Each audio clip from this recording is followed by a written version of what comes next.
What's good, Shellitronnn here. You can call me Shells, and I'm back at it again with a brand new video. And today I'm going to be doing a very late breakdown of the Panthers picks from round 5 to round 7. Only 3 rounds, but we picked up 6 players in these rounds, and there are some very interesting pickups here. I will be giving grades for these, but I'll be giving grades based off the picks in a vacuum. Most likely later on tonight, I'm going to have a full mock draft grade talking about the picks, where he made them, the philosophy and the vision behind those picks, and how I would grade the Panthers 2021 draft as a whole. But for right now, let's go ahead and get to pick number 158 in the draft, round 5. My man, Daviyon Nixon. This is a dude, 6'3", 313 out of Iowa, who had round 2 grades on him. At the very least, people had round 3 grades on him, and a few people had him as the 3rd best defensive tackle in the whole draft. I have literally no idea how this man dropped down to the 5th round. This is insane value for a dude who might not be the most overpowering DT on the board. He relies more on his speed and his quickness. He's extremely athletic, and he's most comfortable in a 4-man front, but he exploded last year. I mean, the dude had 45 total tackles. He had an interception returned for a touchdown, and he had 5.5 sacks. He exploded. Now, there was some potential. People knew about him, but this past season at Iowa really helped him jump on boards, and I think him falling to the 5th round is just insane for a lot of teams that needed some pressure on the inside, who needed someone who could be pretty good in the pass rush kind of game. Now, I do wonder a little bit about run stuffing, but I think he is still good there. He's obviously not bad, but I think his skill set lends him more to being a pass rusher, kind of interior D lineman, which is good because Daquan Jones, the guy we just signed earlier, isn't really known as a pass rushing interior defensive lineman. He's a run stuffer. He is a super run stuffer, and that's good because we need that on the interior. And it's good to have guys who have one thing they're really good at, and you can spell them, sub them out for a play, maybe on 3rd down, and bring in a guy like Devion Nixon who can do that. So I think he has a really great chance to have impact this season from game number 1. Will he be starting? Doubtful. I mean, extremely doubtful, but he could be a very high minutes, high play count kind of guy, high snap count kind of guy who can get in very quickly. He's got to get his functional strength up and his weight up so he can use his weapon, which is his body. I mean, like when you're 6'3", 313, you want to add a little bit more power moves, a little bit more bull rush moves to your athletic moves, and then you'll be a complete DT, and I think that's the difference between him being a pass rushing DT and him being just an every down, all around, very great defensive tackle, and that can really skyrocket his value, but the value is already there. This was the definition of a low risk, high reward pickup for the Panthers, and in the 5th round at 158, Daviyon Nixon is just absolutely just the best value you can look for in a player right here. Moving on to Keith Taylor, though, in the 5th round again, pick 166. This is a guy who I think we picked him up mostly for the things you can't teach, because I'm going to be real. There are quite a few things you need to teach this guy. Keith Taylor is 6'2", 187, about 190-ish, out of Washington. He was with Matt Rule at the Senior Bowl, and he has good size and length. He ran a 4.5 40. He was like a 4.56, which isn't bad for a 6'2 dude. Not the greatest you've ever seen, but that's okay, right? That's okay. He's a dude who has the tools. He's very lanky, obviously big. He's 6'2", but he lacks instincts. The man lacks instincts on a pretty noticeable level, and you see it in the numbers, not just in the play on the field, which you do on that front too, but you definitely see the numbers. He played at Washington for 4 years, played 43 total games, and had 0 interceptions, so his ball production is extremely lacking. There's no other way of putting it. 4 years, 43 games, 0 interceptions. The defensive tackle we talked about, Davion Nixon, had a pick, returned for a touchdown. So when you see a corner picked in the 5th round who has no interceptions, and then you pair that with the fact that he had 10 total passes defended in 4 years, 43 games played at Washington, 10 total passes defended, there are some red flags that show up, but he is physical. He's a good press man corner. I think that he works really well at the line of scrimmage. The thing about that is when you are a press corner who doesn't have that straight line speed to stick in the back pocket of some of these faster receivers who are real deal vertical threats, it is a bit of a problem because you have a much thinner margin of error. If you get beat by a move at the line of scrimmage, or you take a false step, or one mistake happens and you don't have that makeup speed to help you out and stay with these elite receivers, that can be barbecue chicken alert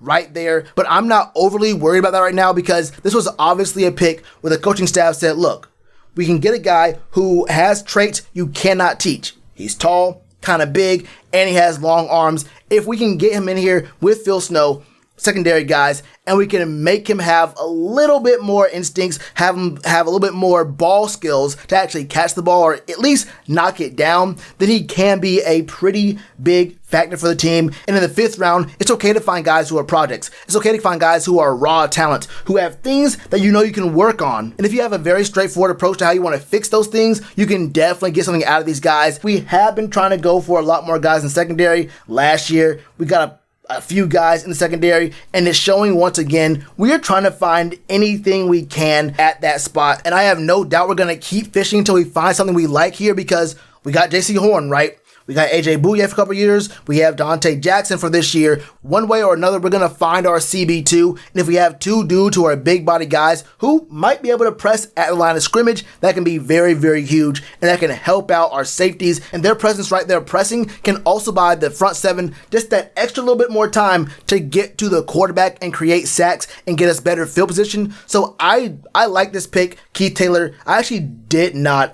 grade Davion Nixon. That's an A to me. Right there, that is an A at 158. That's a very good pickup here. Keith Taylor, to me, has a lot of things needs to work on. His skill set and his body type and the way he plays the game don't all the way fit to me. I think a guy he doesn't have elite speed, right? Doesn't have elite speed. When you're a press corner, it can be a little bit tough to stick with these NFL receivers. At the college level, it's a little bit different. When you have these NFL receivers who have been working on the craft, getting away from the press for years, it's a little bit different to stick in their back pocket, and these quarterbacks will throw it on a dime. So I think this Keith Taylor pickup to me is more about his body type than actual skill. I'm going to give this a C+.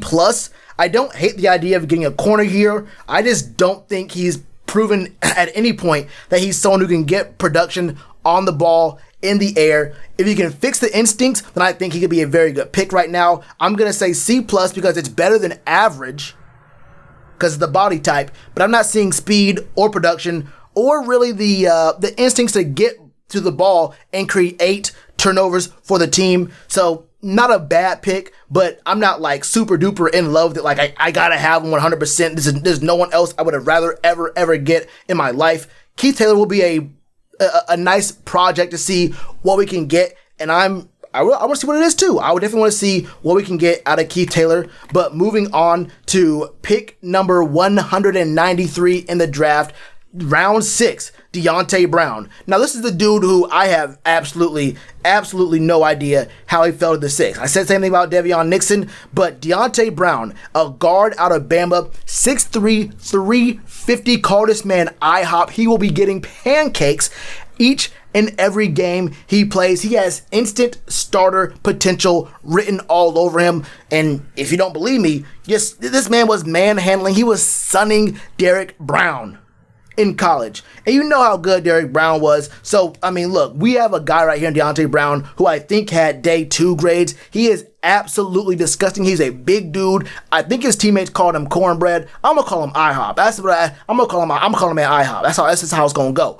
But the thing is, when you're 6'3" and you're 350, you're not very mobile. So one, you will not see Deonte Brown pulling across the line of scrimmage, pulling across the formation for these plays like that to get the ball and get more blockers out in space. He is very good at the first level blocking and run blocking on the line. He is straight.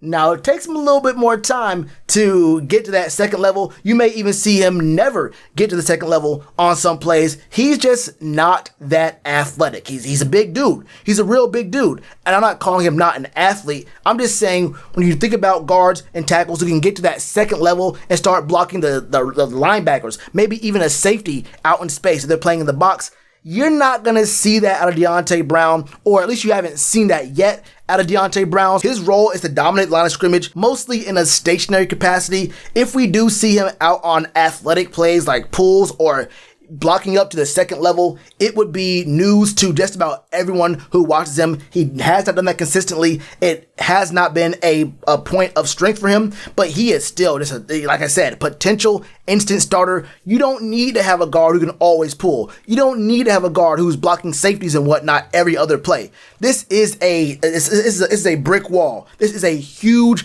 man right there on the line of scrimmage, and you need a guard. The O-line play is one of the biggest points of emphasis the Panthers need to go ahead and address in this draft. And I think that right here in the 6th round, you did this is great value. This is huge value. Now, round 6, once again, pick 204, Shi Smith out of South Carolina. This is our 2nd South Carolina player that we drafted. This is a guy, 5'10", 190, kind of a smaller dude, but he is tough. He's not scared to run those slants and those ends across the middle of the formation and get hit. He will catch the ball and he will hold on to the ball. Now at South Carolina, he played both outside and in the slot. I'm going to be real with you. He has no shot of really playing out on the outside on the boundary very often at all. This was a straightforward, you're going to be a slot guy. And it was pretty fast. He ran a 4.43 40 at his pro day. And I wouldn't call Shi Smith a Kurt Cole replacement. Honestly, I wouldn't even call Terrace Marshall a Kurt Cole replacement because neither one of these guys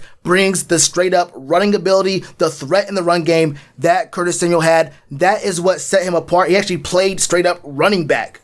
He played straight up running back. So neither of those guys are going to be Kurt Cole replacements because of the threat he had in different phases. But I wouldn't hate to see Shi Smith on, end arounds, maybe a reverse or two. If we have the blocking for that, I think he could do well there. And he also has some return ability, some threat there. Now, honestly, he had some return ability, right? So at South Carolina, his only year where he had more than 5 kick returns was his junior season in 2019. He had 12 returns for 263 yards, just over 21 yards per return.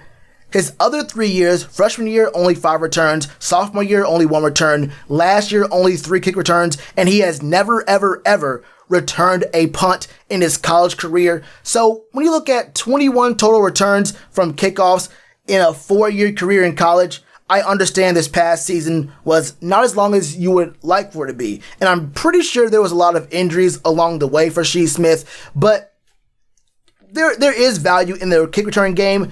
I think we're going to find it may be competition to see who's going to be that guy. That's how it should be, right? That's exactly how it should be. I think that Shi Smith has a role. Now, how big of a role, we'll have to find out. I'm not 100% sure this is a dead set, automatically make the team kind of pickup. I think Shi Smith will have to fight for his spot on the team. He'll have to fight for his spot on the roster because we have a lot of dudes who can play receiver, and the team is only going to keep 6 most likely, right? Probably going to only keep 6. So I think Shi Smith's going to have to work really hard in both training camp and in the preseason. I don't think he's automatically gained his spot, earned his spot on the final 53-man roster just by being drafted. I think this is actually the first pick so far in the draft where a guy has not been like a lock to make the roster. I don't think anyone before Shi Smith, anyone we picked so far, has much of a shot to not make the team. Maybe Keith Taylor, but I think that the coaching staff is so enamored with his size that he'll still make the team, and they'll see what they have with him moving forward. This is the first pickup to me that may or may not make the team. And that's how it works with 6th round picks. I mean, you got pick 204. You're trying to see what you can get, right? You're just trying to see what you have, what you can bring in. And if it turns out he works out well with the team and fits the scheme, then he'll make the team. And I think Shi Smith played very, very well at USC, South Carolina. And we'll see how things work out for him once we get him in the building. But this is definitely a good player, an impactful player. I don't know how much production he'll get on the team immediately, but if he does make the team, he can probably be, a good little, nice little role player, and he has the potential to be a good security blanket over the middle for Sam Darnold. But it's not just that. Since he is running these crossing routes over the middle, that does keep the outside linebackers and maybe even some safeties from cheating out to the outside, to the boundary, which will open things up for guys like Terrace Marshall, like DJ, like Robbie. So they'll have even less attention. You can't shade your defense out to the outside, to the boundaries, you may be able to go ahead and open things up a bit with Shi Smith. And I gotta say, the potential there, it's there. We'll see how things work out as we get into training camp and whatnot. Now, the next pick is Thomas Fletcher, a long snapper. And I'm gonna go ahead and spoil my draft grade video. There's no way on earth I ever give a team's draft an A when you pick a long snapper in the 6th round. Did they not believe that Thomas Fletcher wouldn't be available at all? He wouldn't be available at all in the 7th? They believe that he would not even be available to pick up as a UDFA. I'm a little bit confused as to why the team decided to use a 6th round pick on a long snapper. Look, I know our situation, but I don't think there's really much of a need to go ahead and pick up a long snapper. There were plenty of backup guys who were still available. A lot of guys in positions of need, positions that you think were, just go for best player available if you want to, that I think that Thomas Fletcher feels like a bit of a wasted pick. You got Shi Smith who's available there. You got Mike Manette there. Even Jack Anderson was still on the board. 3 backup O-linemen who I think we need O-linemen. We need depth. We see our guys get injured pretty consistently over the past couple years. I just don't think that long snapper was as big of a priority as some other things. And we may say, okay, a 6th round pick is a 6th round pick. It doesn't have any value. I think 6th round picks do have value because we just got Deonte Brown in the 6th, right? Will we go Deonte Brown right now? Would he say Deonte Brown has no value? So I think you still could have gotten somebody in the 6th round that isn't a long snapper, but it is what it is there. And our last pick in the draft, Phil Hoskins, he is a DT, another one of these guys on the inside. He's 6'5", 313, out of Kentucky. This is a big dude, right? This is a real big dude, but he has to work on his strength. He has nice size. He has long arms. And he has the tools to be very, very effective, but it's kind of like counterintuitive because he doesn't use his arms to get control of the O-line. He uses more speed and a little bit more slipperiness. He has a nasty spin, but the technique isn't always there at a consistent rate. You want to see a guy with long arms just control the O-line and maybe use his power even. Because when you're 6'5" and 313, you're a big dude, right? But his athleticism does lend him a huge advantage over these guys. And this is another dude who, if he can get his functional strength right, if we can get him to use more power moves to add into his arsenal with the finesse moves, then he could really be someone on the team that works out very, very well. Now, I'm going to keep it real with you. I have no idea how many defensive tackles we're going to keep on the roster. Are we going to keep 5? Are we going to keep 6? So I'm not really sure if Phil Hoskins is going to be a player who does make the final 53-man roster. This is pick number 232. He's a guy who does have, he has some spot potential, right? He has some very spot potential, but fundamentals and body control have to be taught. His body control isn't the best, and he's another one of these cases where it's like, let's draft him for traits we can't teach, and then see if we can teach him some things in his fundamentals and the way he plays the game, the way he sees the game, and maybe we can make it work, but I'm not quite sure if he actually makes the roster, depending on just how many defensive tackles we are going to keep on the team this year. But there are some traits there that you can use. This isn't a wasted 7th round pick. There was a wasted 6th round pick, but it is what it is. This is a B to me. Thomas Fletcher, the long snapper, is an F to me. I'm kind of going backwards right now. Deonte Brown, I think I give that an A myself. And Shi Smith is it's a B minus. I'm not sure we need many more receivers. I don't know if he even makes the roster, and I think that he fills a role that we have quite a bit of. But as a slot dude, I'm not going to hate on Shi Smith. I think I'll boost it to a B because he actually does have some returnability. But like I said before, 21 total returns in a kickoff game in 4 years doesn't really scream this is a kickoff return guy, right? 21. Think about how many kickoffs happen in a game. Think about how many kickoffs happen in a season. And there were 3 seasons where he had 5 or fewer kickoff returns. He went 5, 1, 12, and then 3.